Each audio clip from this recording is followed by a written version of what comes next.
আসসালামু আলাইকুম। আজকে একটা আপনাদেরকে আইডিয়া শেয়ার করি আমার ব্যক্তিগত তরফ থেকে। আপনার যদি হিউজ পরিমাণে টাকা থাকে, হিউজ পরিমাণে যদি সময়ও থাকে, তাহলে আমি আপনাকে সাজেস্ট করতে পারি যে বাংলাদেশের আশেপাশে যতগুলো কান্ট্রি আছে আমাদের প্রতিবেশী, নেপাল হতে পারে, চীন হতে পারে, ভুটান হতে পারে, কাশ্মীর হতে পারে, এই ধরনের কান্ট্রি যেগুলো আছে খুব অসাধারণ কিন্তু ভিউটা। আপনি ওখানে গিয়ে ভ্রমণ করে আসতে পারেন আপনার পরিবারের লোকদের সাথে, বন্ধু বান্ধবের সাথে, যাদেরকে আপনি স্বাচ্ছন্দ্য মনে করেন, যাদের সাথে আপনি। সুতরাং আমি বলতে চাচ্ছি, যদি হিউজ পরিমাণে টাকা থাকে এবং সময় থাকে, আর যদি আপনি বলেন যে আমার হিউজ পরিমাণে টাকাও নাই, সময়ও নাই, তাহলে আমি আপনাকে সাজেস্ট করতে পারি সেটা হচ্ছে এই বাংলাদেশে ভেতরে অভ্যন্তরীণ বিভিন্ন বিভাগ, জেলা, যে দর্শনীয় স্থানগুলো আছে, ওখানে গিয়ে আপনি চাইলে ভ্রমণ করে আসতে পারেন। ভ্রমণ করাটা কিন্তু খুব ইম্পর্টেন্ট।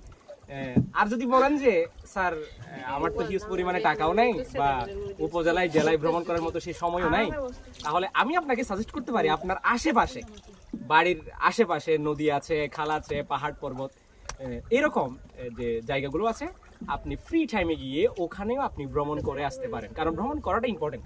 আমি নিশান স্যার, এই যে সকাল থেকে মনে করেন ঘুম থেকে ওঠার পর থেকে এই যে ঘুমাতে যাওয়া পর্যন্ত এই পুরো সময়টা বইয়ের সামনে এবং স্টুডেন্টের সামনে, মানে খুবই বোরিং একটা অবস্থা, দৈনন্দিন জীবনের রুটিন যেরকম হয় আর কি আমার।